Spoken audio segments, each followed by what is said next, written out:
Name is Rashmi Pandya. Everyone calls me Gogo. So if you try to get a hold of me, no one's going to know who you're talking about if you ask for Rashmi. I am the compliance specialist human research for the Office of Research Services. And so I am kind of the senior administrator for the Research Ethics Board. And we'll go through a bit of what my position entails in terms of a broader compliance kind of overview of research at the U of R. Um, oh, now how come I can't? Sorry about that. There we go. Um, so the broad themes we're going to talk about today, a little bit of research ethics history and context, research guidelines in Canada and regulations and policies, research ethics board review process and some tips because there's especially with the online system there's typical things people are doing and it's really unfortunate because it's leading to long delays because they don't know that they've not moved something forward appropriately. I love this and there's some irony because there's truth to this comic. Um, Probably your protocol is not going to look the same once you've gone through ethics review. Uh, and I don't think that's a bad thing. It's not quite as extreme as this comic, but hopefully once we go through the context a bit, it'll be clearer why ethics boards tend to be very particular about what processes you're going to follow. Um, so a little bit of background. Uh, Research ethics board review sort of starts, even the notion of ethics and research practice really kind of come to the forefront. And it's not because research wasn't occurring before, but that there wasn't really a notion that there needed to be some sort of ethical guidance internationally until the Nuremberg doctors' trial, which was right after the Second World War. So there were a lot of physicians that were doing research with with those that were interred in concentration camps. Obviously, there was no consent. Some of the research was just cruel, and well, much of it was. Um, and it was sort of a anything goes kind of atmosphere of doing research. So during the Nuremberg doctors' trials, I think there was a lot of attention from the world on those trials, and a lot of shock at what people were doing, um, and a little bit of reflection on kind of the history of research and that this had been common practice in a lot of ways. So out of that comes the Nuremberg Code, which is like a set of 10 codes.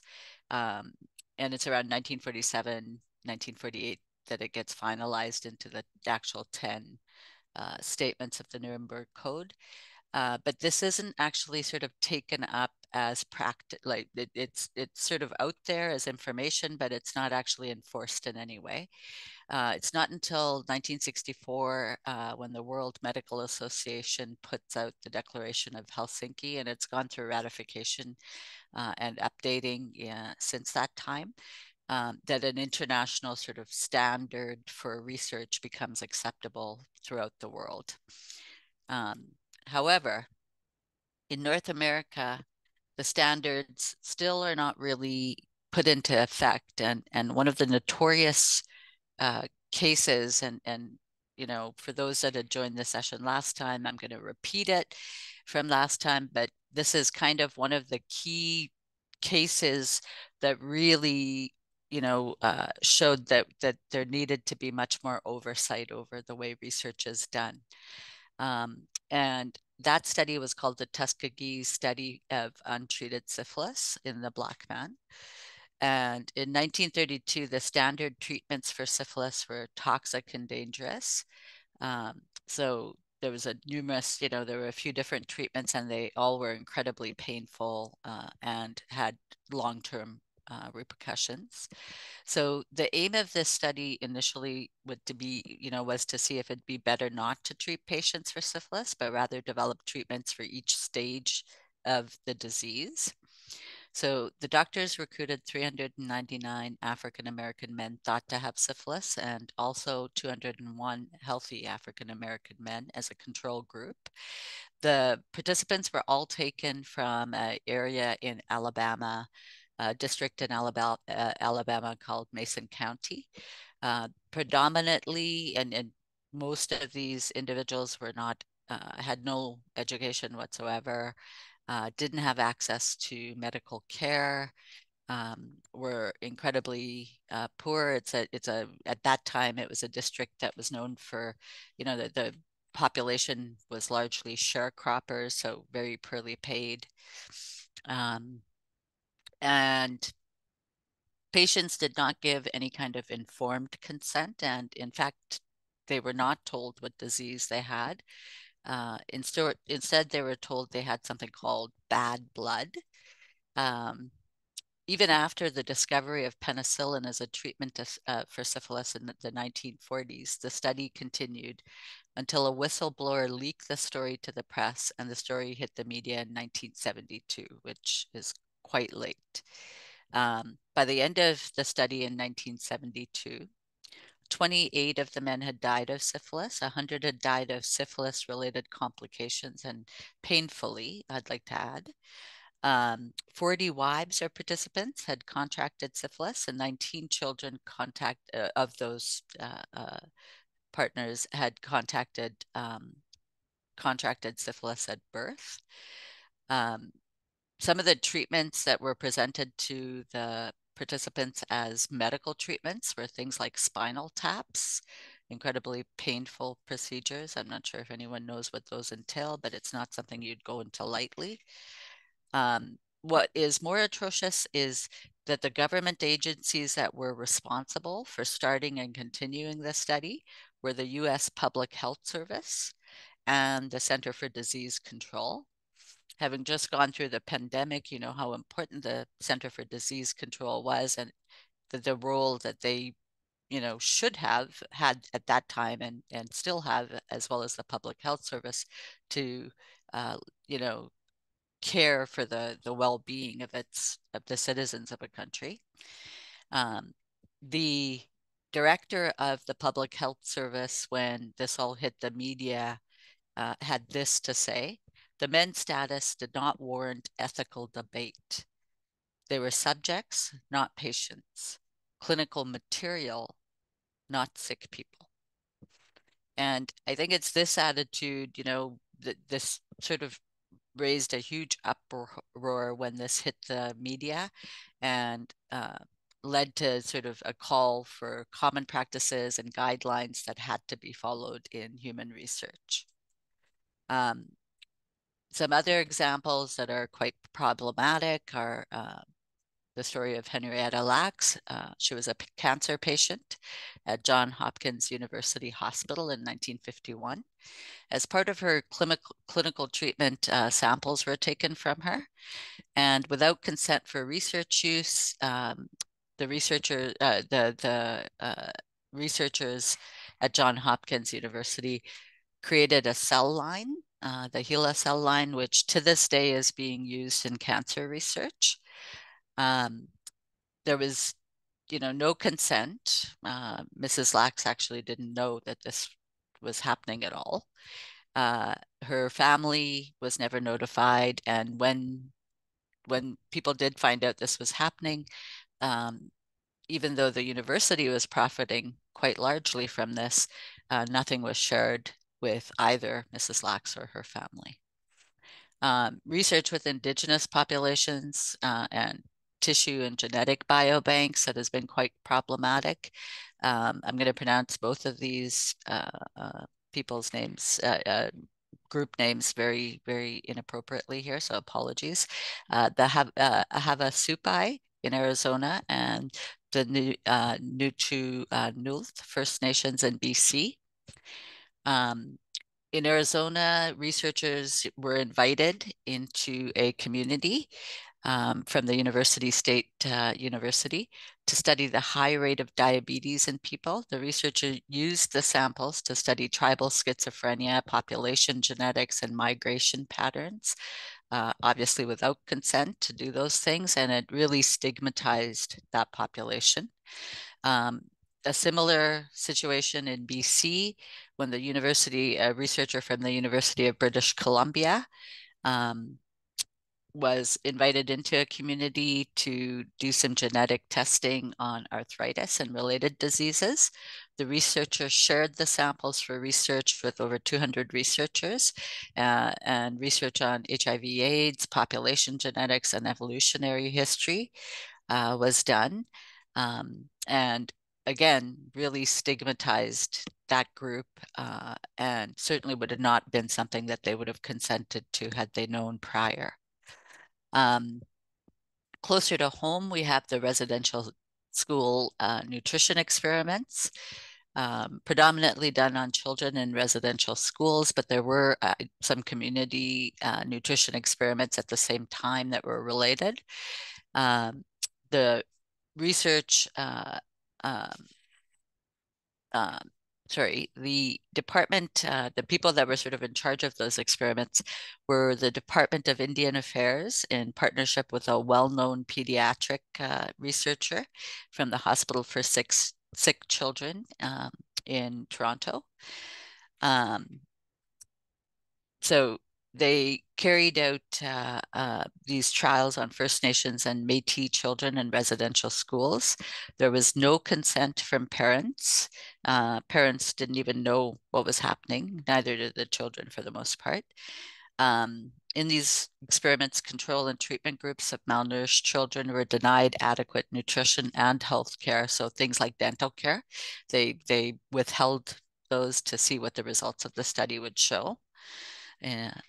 And rather than improving nutrition, the children became more anemic and likely, the study likely contributed to more deaths and certainly impacted development in the participants.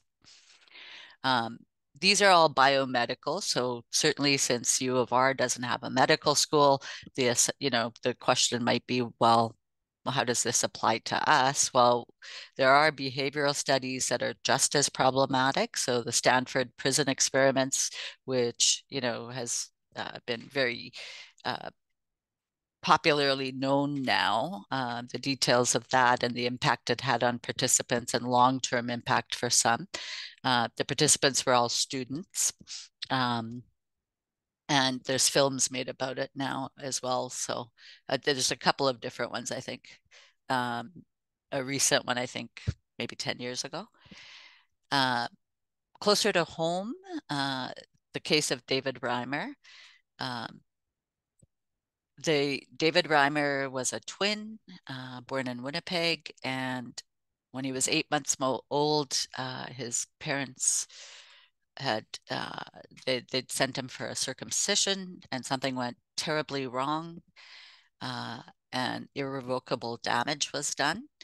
There was a physician at Johns Hopkins University Hospital, Dr. John Money, and at that time, and it's kind of notable because this is, in some ways a common belief now, but at that time, the notion that gender was socially constructed was just sort of starting to come out. So based on John Money's recommendations and his research, the parents were encouraged to raise David as a girl, that it wouldn't really make a difference since gender is socially constructed. It caused, and it was an ideal situation because there was a twins, so there was a control that over the years, as both of the twins developed, they could track different outcomes and objectives of the overall research for this. David Reimer ended up,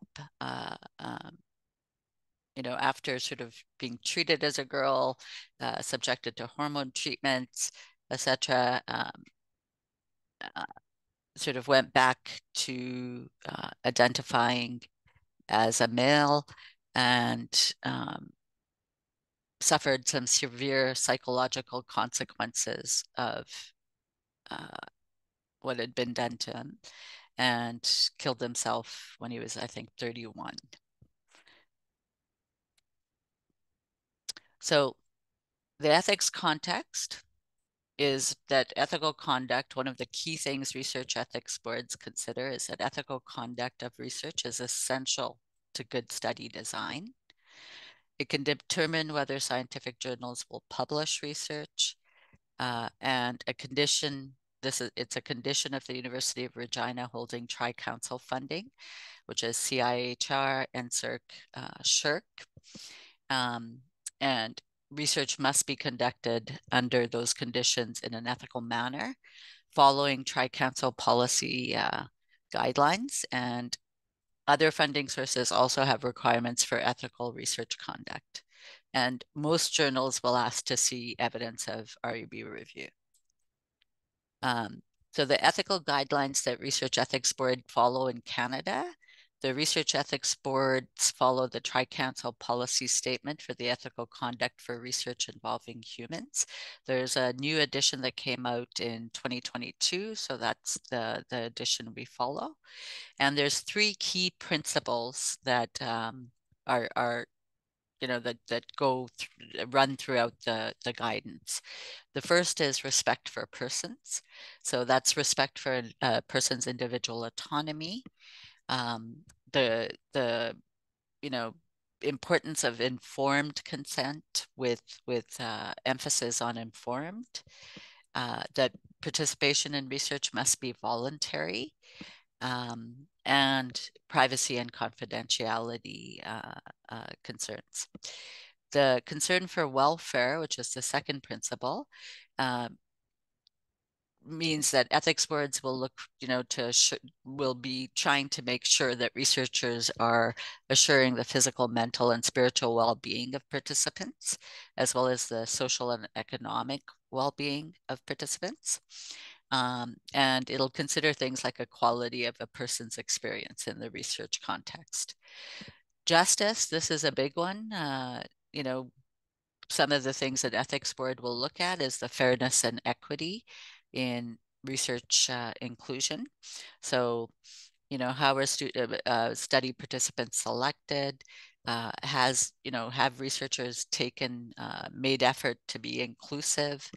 This is really important, particularly we've seen large impact that is only now sort of being rectified, particularly in things like health research, where predominantly studies on heart conditions was done on white males, and they've since discovered that this does not apply to, that the results actually don't carry over to women, may not carry over to certain non-white males even. And so it's very important that you consider these things when you're designing the research in the first place. So the following, according to TCPS2, require ethics review and approval by an REB before the research commences. Any research involving living human participants, research involving human biological materials, as well as human embryos, fetuses, fetal tissue, reproductive materials, and stem cells, and applicable, it can be applicable also to materials derived from living and deceased individuals. And research utilizing retrospective or prospective personal health data. The definition of research by TCPS2, and this is important because there can be some gray areas between research and things like quality improvement. But the definition TCPS2 offers is an undertaking intended to extend knowledge through a disciplined inquiry or systematic investigation. things like program evaluations, quality improvement, or quality assurance initiatives, when they're used exclusively for assessment, management, or improvement purposes, are exempt from REB review. This is a bit of a gray line sometimes when you are doing something that is for improvement at your institution, you know, with programming you're delivering, but that it will have generalizable results, you know, that would fit the definition of research. So it's a good thing to please get in touch with me. We can, you know, send me a proposal and I can at least provide some input on when something perhaps would not need REB review. It's important to note that course-based research activities are considered research that require review. Under U of R research policies, these can be reviewed by an approved department ethics committee. That committee does have to report to the REB yearly. So if your department is considering this, you know, get in touch with me and we can go through the procedures and what's necessary to do that. Research that doesn't require ethics review, any kind of research that is using data that's publicly available. So if you're looking at data sets that are publicly available on StatsCan, for example, there's various other data sets you can get access to now that are available for anyone to use online.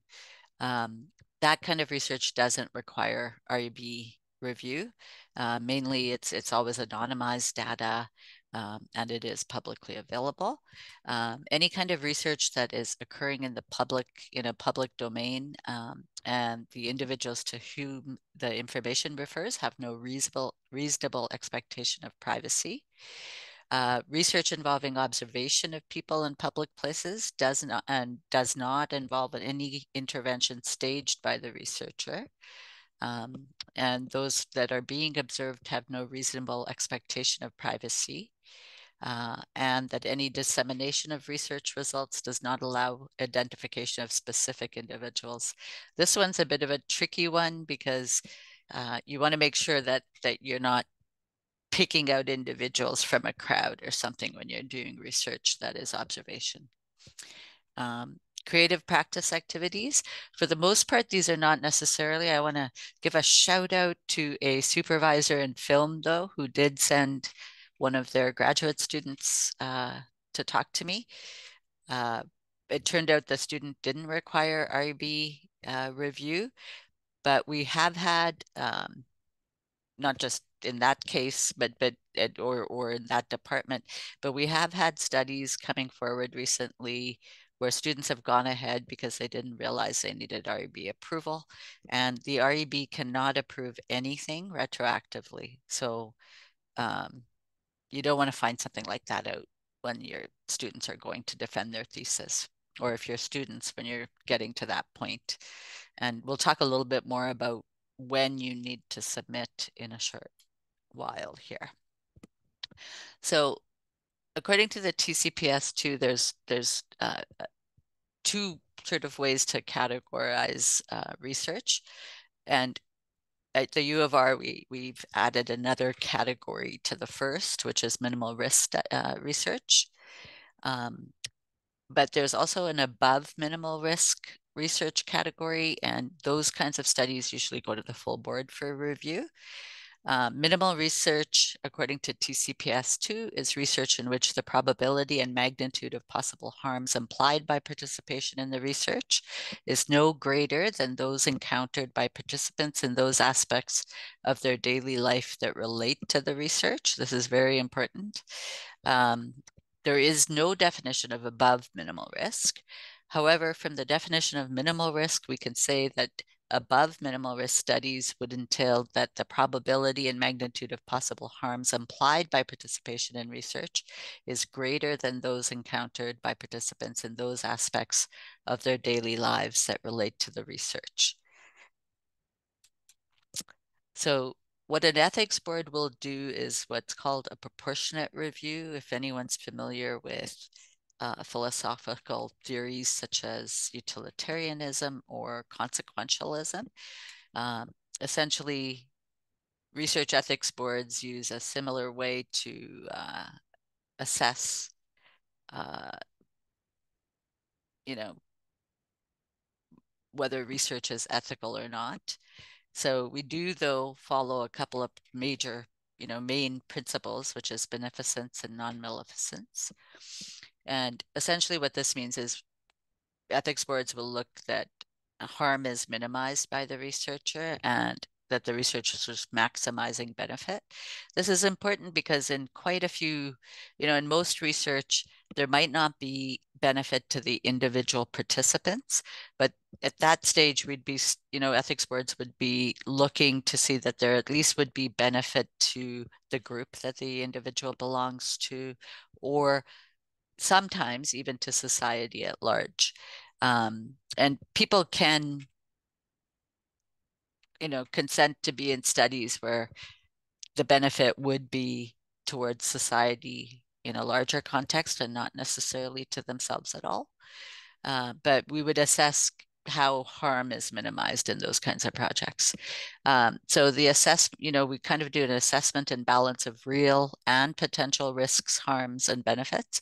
This is important because usually where researchers maybe haven't put enough thought in is considering what potential risks of some of the procedures they are suggesting could be.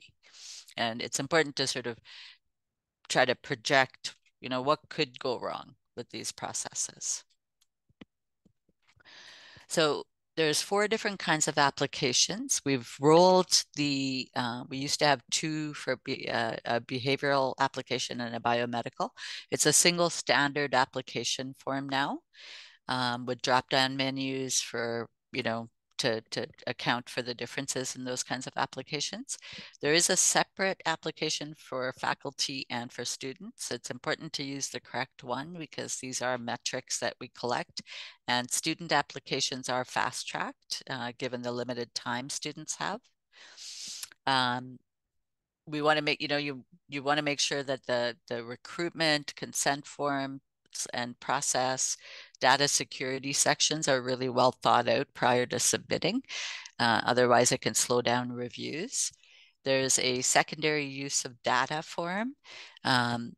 So usually with the secondary use of data, data has been collected for one purpose and the researcher wants to use it for another purpose.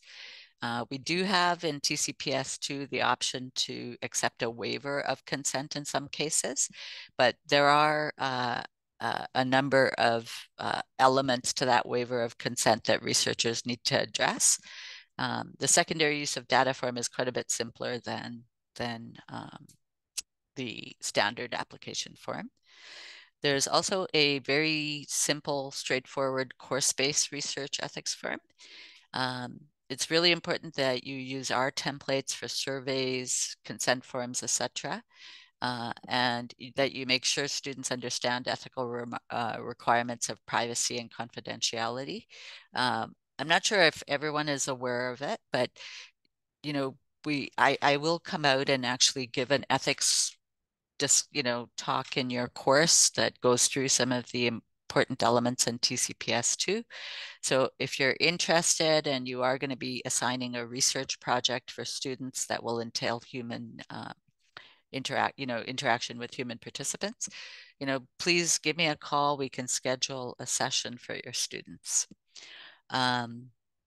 There's also an approved by another institution form. This is important, especially if you're coming from another university and transferring all your things here, or if you are working with a researcher at another institution that is the lead principal investigator, and you are going to be doing research here as part of that study at the other institution. What we need for that is a pretty straightforward application. Give us the approval from the other REB, provide us with all of the review material that has happened at the other university or other institution. Make sure we have all of the approved documents like recruitment material, consent forms, from the REB of record. And REB of record just means the REB that reviewed initially and is responsible for the continuing review of the study. So the review process, what happens when you submit? First thing that happens is it comes to me and I assess whether the study is minimal risk or above minimal risk. And sometimes I need to consult with the chairs on that if I'm uncertain, or other REBs.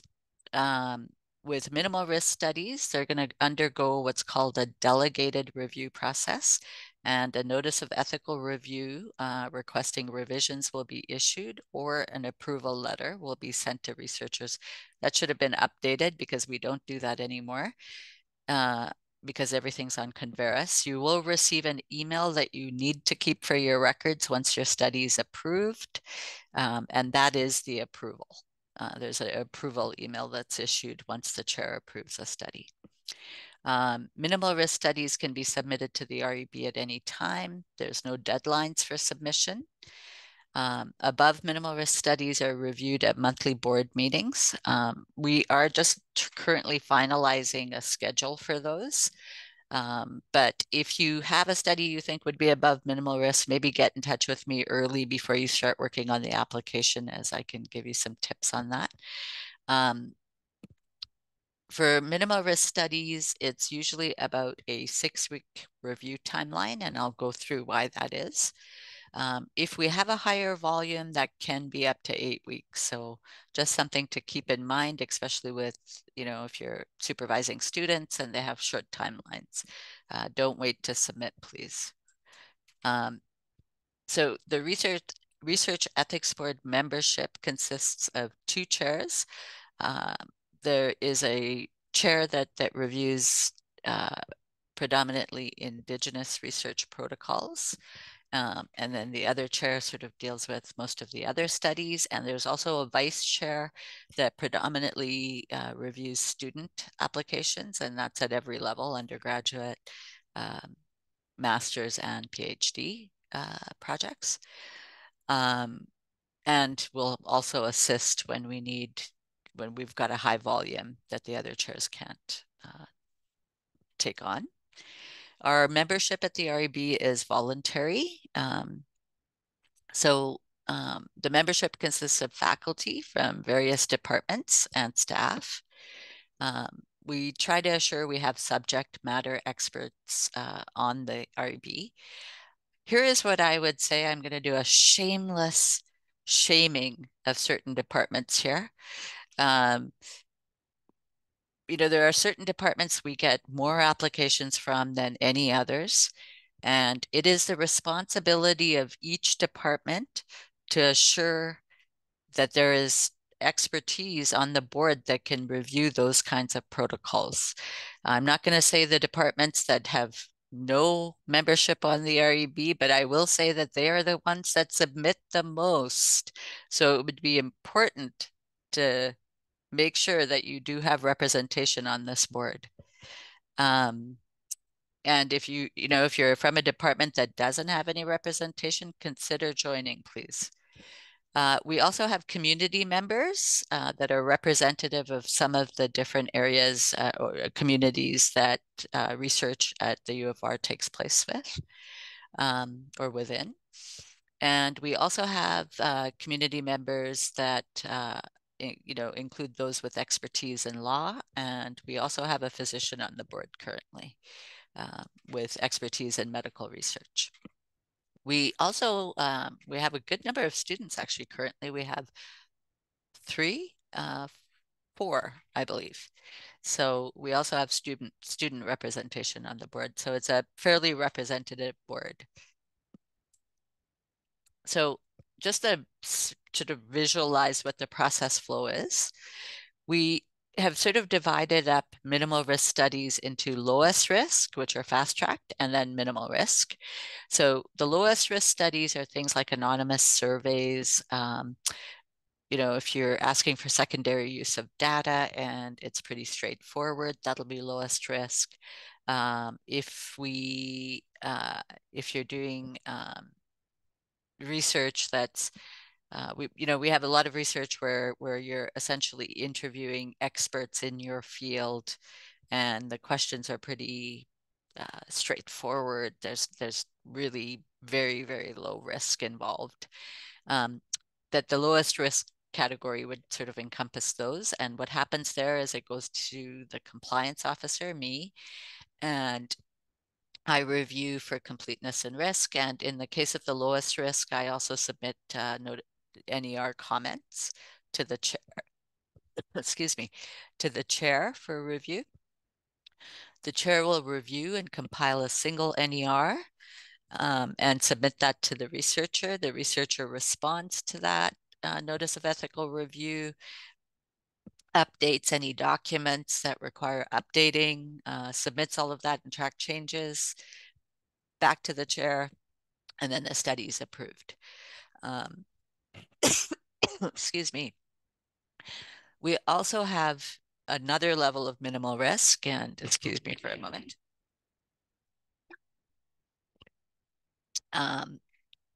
And this would be mainly, if you're doing interviews, focus groups, you're dealing with sensitive topics, but it is sort of in keeping with the participants' daily experience in that subject area.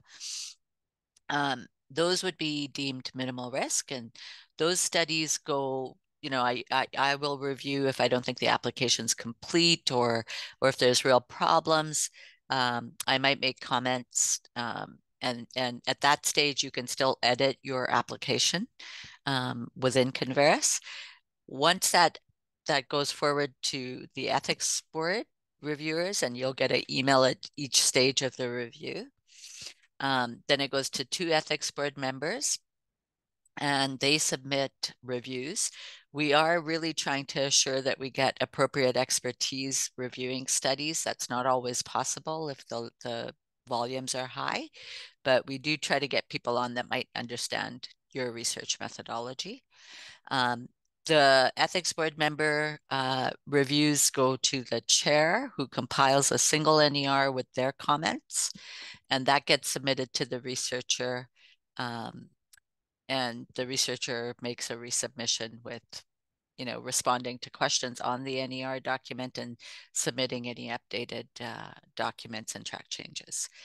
I just wanted to say in relation to this, it is incredibly rare that you would go through ethics review and it would be approved immediately. We have a few like that, but it's really rare. So you should expect that minimal time frame, 6 weeks to that initial NER, you should take into account that you probably will be asked to make some changes and update and respond to some questions, please. So there's a delegated review for course-based applications, and for those that are approved at another institution, those go through me. I review and then issue if an NER is necessary. If we need some clarification, I do that, and then approve the application. Full board reviews of above minimal risk research have 3 possibilities. Provisional approval with changes to the chair. So the chair will sort of do the follow-up review. Or it can go back to full board, and that's usually if there's significant issues that the board feels need, that those should come back to the board for review. It can also sometimes go to a subcommittee for a review if we need certain expertise reviewing it. And rarely, I don't know if I've ever seen one in my years doing this, approval. So for those, the compliance specialist reviews, assesses as above minimal risk, sends to the board, convenes a meeting, the board meets, reviews the application, has a discussion, makes comments that are submitted to the chair. The chair compiles all of the comments, submits that NER, the notice of ethical review, to the researcher, and then the process is similar to the delegated review. And the back and forth is usually, most of the time, just between the chair and the researcher. continuing review of studies. This is very, very important. Once you get approval, you're not done. Any changes, you add research staff, you are, changing your recruitment poster. You have added a recruitment process, because you weren't getting enough uptake on the process you have approved currently. We need an amendment submitted for that, and we need the uh, documents that would, be necessary for that also updated and track changes when you submit the amendment. For adding people, anyone that's having participant interaction or has access to identifying data, we need TCPS2 certification submitted as well, please. And we also require an annual renewal form to be filled out, and all sections do need to be filled out. Otherwise, it could take a while, and that's not good for your renewal, because that could mean you're not running with approval for the period it takes to renew sometimes. I did want to say we usually backdate the renewals. So sometimes if we're really busy, those will get backed up on our end, but they will be backdated.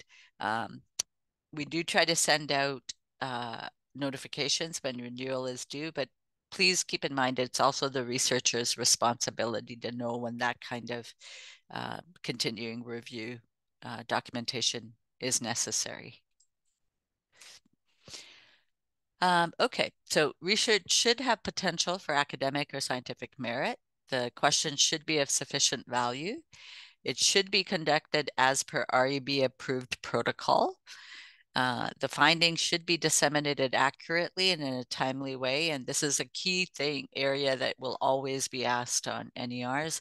We need to see that you will share results or provide a way to share results with participants, right? Because if you are burdening them with participating and they're benefiting you to some extent by participating in your research, you really should provide them with results. But we also want to see that you're going to disseminate results widely, right?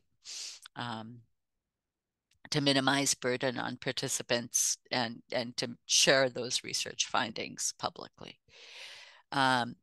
It's really important to keep in mind that public trust is critical, trust in the institution, trust in the investigator, trust in the research process. And if we think back to those examples I started this discussion with, please think of the real kind of harm that can happen when people don't have ethical research design, when they don't take into account how to minimize harm to participants. And, just to sort of give you one that is sort of still lingering and has had impact. There was a researcher in England, a physician, Dr. Andrew Wakefield, and he did a research study that tried to make a correlation between autism and the MMR vaccine, which is the measles, mumps, and rubella vaccine. It was published. The results were, despite some questionable research practices and also questionable data. It was published in a major medical journal, The Lancet. So that study went through review at Andrew Wakefield's institution. It went through review through that journal, and it wasn't, for 12 years that, and until 12 years later, that people started really questioning the validity of the study, but also that there really were some things that the investigator did that were unethical. The impact of that, because now this article was out there in the public world for 12 years, was that, a lot of people took it hit the media as well when his results came out. People understood that to mean that the MMR vaccine was dangerous. So a lot of people, decided not to vaccinate their children. And there was impact. People, kids got sick and died. And if we think that that kind of impact is short-lived and only in relation to that vaccine, um, that kind of thinking, I think, was reflected largely during the pandemic. And with people questioning the efficacy of vaccines that were coming out. Um, so that kind of distrust is really important. You can do a lot of damage when you do something in a way that's unethical. Um, so informed consent is one of the key areas where the REB is going to keep coming back with notices of ethical review if they're not done appropriately. We do have templates. We're actually in the process of updating those as well. But, there is recommended language in the templates. There's recommended language in some of our guidance documents. Take the time to make sure that your informed consent is really strong. And some of what you can do is, one, first and foremost, don't ever start research until, any kind of recruitment or consent until you actually have REB approval. Make sure that consent is something that's maintained throughout. So any changes to your research protocol that impact participants need to know. You need to send a consent addendum, or you need to update your consent and share it with the participants that are enrolled. Really, really important to remember, consent is in no way a contract that the participant is obligated to follow. The participant is not obligated to stay in the study or comply with the study by signing the consent form. However, the researcher does have a responsibility to the participant and society through the consent form to have provided full disclosure of all study procedures and risks. One of the things to keep in mind is any and all participant complaints are taken seriously by the REB, and we will go through the consent form in detail if we receive any complaints. So it's really important to make sure that your participants understand what they are consenting to. So in relation to this, how do you assure that your consent form is informed and that it's voluntary consent? Really, really important. And this is one that's one of my pet peeves. Have relevant language. Do not use technical terminology, right? Or if you do, explain what the terminology means in lay terms. Make sure you have an appropriate reading level. We usually suggest a grade 6 to 8 reading level. And, I see a lot of applications, and I think the assumption is it's university students that are being recruited. So the language level can be quite high. I think this is misguided because this, when you're reading a consent form, it's not like the kind of attention we provide to a reading we're doing for a class. So, you know, really simplify and be clear on what it is the study is doing. Make sure you're using culturally appropriate language and that you're taking into consideration the values and customs of others. The recruitment must not be coercive or it should be without undue influence. This is something that we will flag quite often. So if you are faculty and you're recruiting students, always account for this, right? How are you going to mitigate any kind of coercion or undue influence if these could potentially be your students? Make sure that participants have adequate time to consider participation. We usually recommend about 72 hours, so that's a good time frame to consider. So what is free and informed consent? Informed, it's the responsibility of researchers to make sure that participants are provided with all information relevant to their continuing willingness to consent to participate in the research. Thus, the notion of ongoing consent. Any changes or new knowledge must be shared with participants. Voluntary, if for any reasons participants reconsider the decision to be part of the research, it's their ongoing right to withdraw without any sort of penalty. A participant does not need to provide any reasons for withdrawing from a study and should be able to ask that their data and human biological materials also be removed from the study. There are a few cases where, like with an anonymous survey, for example, where you would not be able to remove participants from a study later, and it's important to have that kind of information in a consent form. There could also be studies where it might be important to track dropout rates, for example. So, just as long as in the consent form you're clear about when withdrawal is possible till, that usually will satisfy the IRB. The consent should be meaningful, so any change in the cognitive status or ability of the participant to provide informed and voluntary consent must negate the consent status of that participant. Risk assessment, that there's a whole section on risk that you should, like any potential risk, you really need to make sure you're considering when you fill that application in, and that it's clearly articulated in the consent form.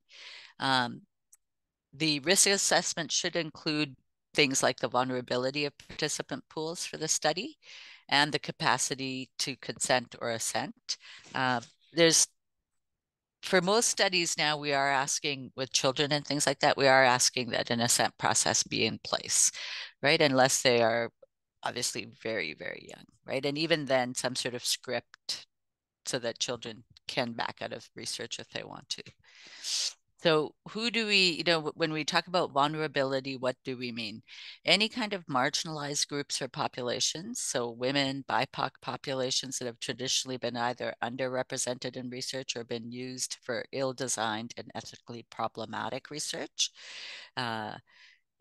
2S LGBTQ plus members, those that are mentally or physically challenged or divergent, economically disenfranchised individuals, children, the elderly, and, please keep in mind students when the researcher is in a position of power. So relevant ethics considerations. With the behavioral research, key things to keep in mind: recruitment method, how are participants determined for your project, what's the rationale for the inclusion criteria, submit all of the recruitment material. We've had some issues with participant complaints coming out and then researchers coming to us and saying they didn't realize that they had to share a poster that they were using with us. Anything like that will pause, in that case, it paused the study for 3 weeks, right? Like that can be detrimental to you. And if it's serious enough, the IB can reconsider the whole approval sometimes, right? So the consent process should be thorough. The implied consent form template, there is one available on the website for anonymous surveys. I'm going to provide the links later. And this will be, this whole slide deck will be available because I know I'm running through this whole thing. Behavioral consent form template for studies that include participant contact of any kind, including in-person or telephone or Zoom interviews or focus groups. Depending on whether directly identifying information is being collected or if there's a direct participant contact, you may require what's called a master list. A master list links a participant identifier, so things like name, contact information, etc., to a study code. Like it could be whatever study code you create. Data collection tools should only contain a study code and no direct participant information. This is important because you want to make sure like the actual whole data set is not identified, right? Because that's more risk for your participants. And with the behavioral consent form templates, which is mostly what we get, there's you make sure you're clear, like if surveys are anonymous. It is not anonymous if you're collecting IP addresses, if you're collecting any other kind of identifiers. Okay, so that's not anonymous, that's de-identified. Anonymous or anonymized would be data that you have stripped of all identifiers and there is no list that links people to that, including things like consent forms, names on consent forms, for example. So please, make sure for that you use the implied consent form template. Assure that the researchers do not have access to participant identifiers. I don't know what I meant by that. Please ignore that. Have an admin person from various departments or institutions distribute recruitment emails using BCC line for potential participant email addresses. A lot of recruitment methods, if you're going to other institutions and stuff, that's a good way to recruit, right? Just to have their admin people send out the email. Um, it gets tricky when you're getting contact information from institutions. Interview or focus group consent form template. Make sure you are accounting for things like in the focus group consent that you can't guarantee, the privacy and confidentiality of individuals in a focus group setting. If you have either telephone or Zoom consent, we do require a consent form script of some kind where you're going through, the key elements of the consent form. And you should have something like a consent log that documents the verbal consent of participants that's witnessed by the person getting consent. And it should be documented who that person was. Prior to initiating the study interventions, consent needs to be documented. Never start something without consent. So protection of privacy and confidentiality in research. This is also a key area that gets flagged in reviews, and there could be a lot of back and forth on. So it's good to be clear on what you need for these areas in the application and the consent forms. Privacy and confidentiality are recognized as fundamental human rights. Providing consent allows investigators to use data about participants for defined purposes with limits on how data is collected, analyzed, disseminated, and stored, and by whom. That is usually the research team members. Or if you're hiring a service that that information needs to be shared with the REB. There's a lot of people hiring transcription services. It is the researcher's responsibility to provide details on what the data security is if you're using a third-party transcription service or something, and how long they keep participants' data, what identifiers from participants they're collecting, etc. And that should be in your applications, please. Breaches, could potentially lead to harm in the form of criminal charges, loss of family or friends, embarrassment, discrimination, loss of insurance coverage, loss of employment. So, please be very careful. There are 4 sort of key privacy laws that we consider and that are applicable in research. The Privacy Act, which limits the collection, use, and disclosure of personal information for federal government departments and agencies. The Personal Information Protection and Electronic Documents Act, PIPEDA, sets out rules for how private sector organizations may collect, use, or disclose personal information. The Local Authority Freedom of Information and Protection of Privacy Act applies to all employees of provincial institutions or affiliated institutions, including universities. And the Saskatchewan Health Information Protection Act, which is Saskatchewan's Health Information Act that determines how privacy and confidentiality have to be protected. Do's and don'ts of data security and storage. You can use portable USB devices for data collection, but it's much better to use something like Filer, which students, by the way, also have access to if you have RAs, etc. And it's a better way to share data amongst people.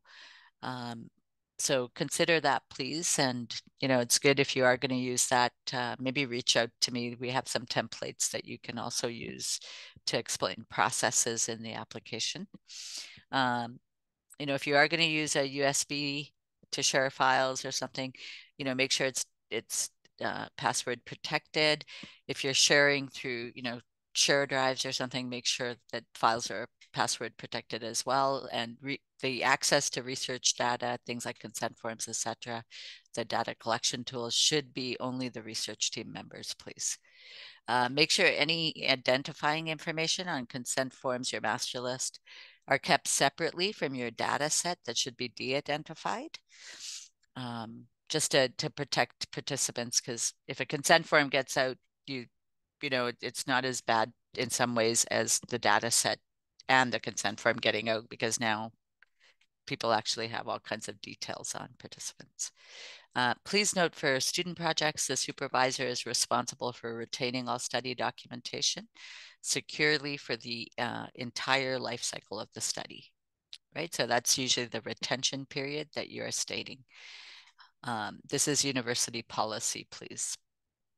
Do not save files on your personal laptop without password protecting the files. Important for student projects as well, please. Use your own personal USB devices to do, store research data that you're passing back and forth with people.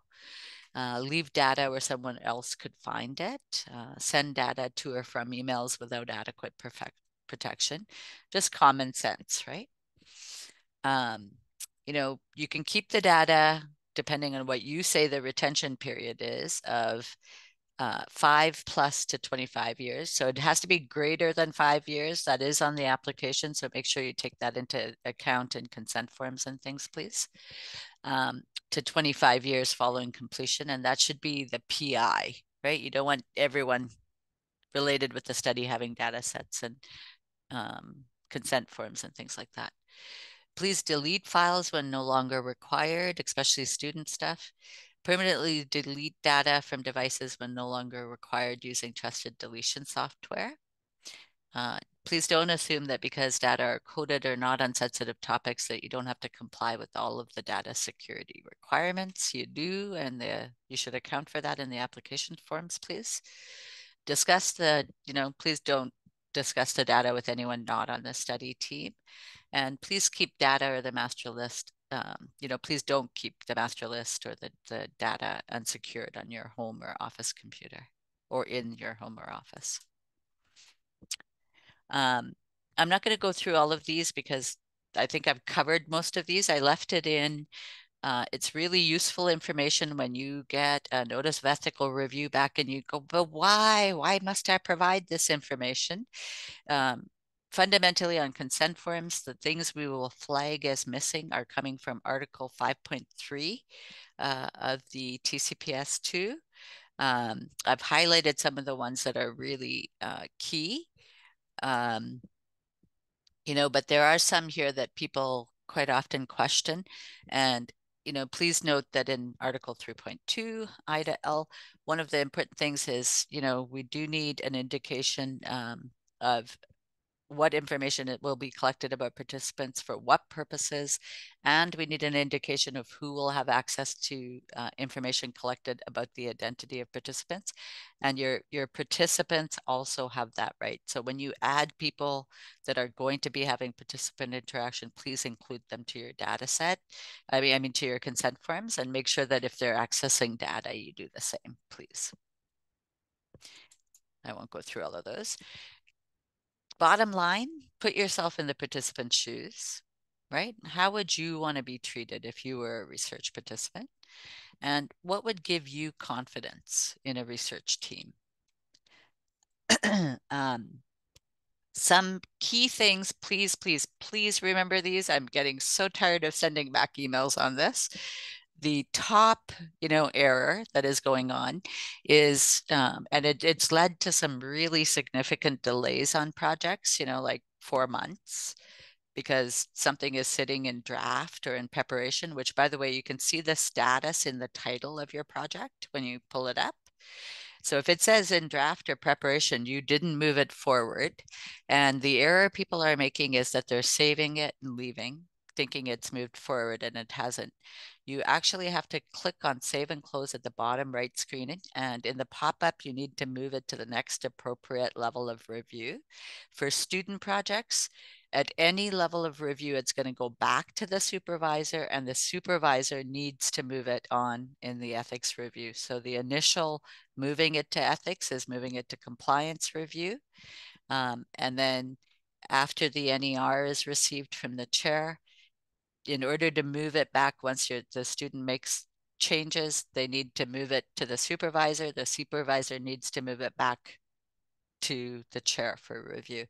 This is really, really important. We had a case recently that just was tragic, as you know, with a student project that led to a delay of 4 months. That's going to have impact, you know, departmentally and on that faculty member, I'm sure. So please, please, please, you know, be aware of this. There is a really detailed Converus researcher manual and a quick sheet with screenshots that can take you through the process. And you can find those at this link. Really, really recommend if you haven't done an REB application before, please take a look at it before you start doing the application. It'll save you a lot of time and frustration. Going forward, we are going to request that supervisors should be listed as PIs with the students.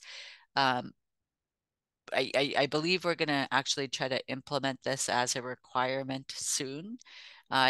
One of the benefits of doing this is otherwise the supervisors don't have write and read access if they're just listed as the supervisor. So this actually gives supervisors the ability to do so. And you also get notified at the same time that the student gets notified when a project is going forward. So it's a much better way to kind of keep track of where things are at. From our perspective, you know, a lot of times with continuing review, students leave and we're not notified. And at least this way, the PI are not just the student, but also the supervisor. Please note that there's limited space in each section of the application to add text. So if you know, it's better to provide an addendum of some sort giving details that you can't get into the application sections. It's better to do that than to not provide enough information, because most likely that's going to come back on an NER, and then it's just time consuming. So submit an extra document just with the details you couldn't get into the space if you need to, please. All our templates, guidance documents, and the Converus research manual and quick sheet with screenshots and a FAQ document on Converus are available at this link. The research policy Zoom guidance with recommended language for consent forms, and the finance requirements for cash and cash equivalents. If, for example, you've got a grant and money is being paid out from there, you need to follow that guidance, and you need to also use language in reference to that in the consent form. And that can be found at the, where'd my thing go? At this link. Okay. So my contact information and phone numbers. And are there any questions?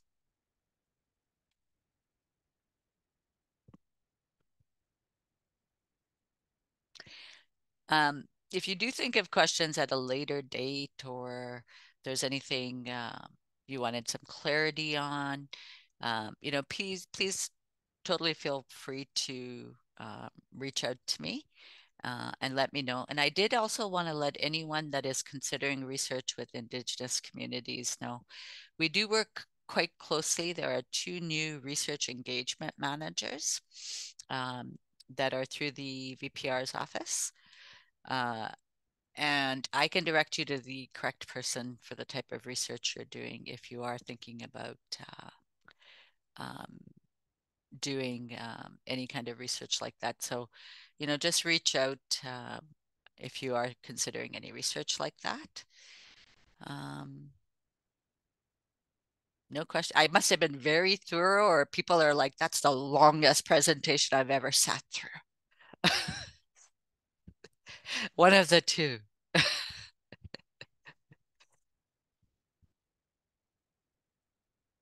No questions? Oh, thank you, Fausto. I love that name. I'm just going to say it over and over again.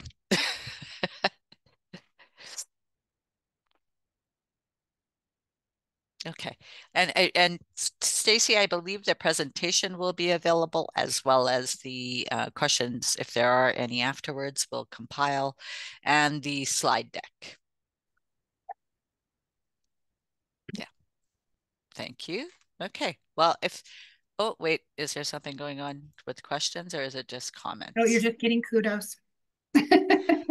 Well, thank you all. Um, Okay. okay, everyone. Thanks so much for joining today, and I hope you'll join the other sessions. By the way, there's a really amazing Converis section. If you have not applied before using the Converis application system online, Era does like a thorough walkthrough of it. Like you will have no questions about it after.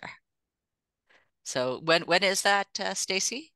That one is, um, hang on one second.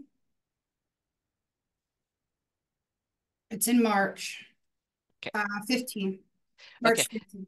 But if you are interested, let me know because I can share some presentations so you can go through and some slide decks on how to take you through.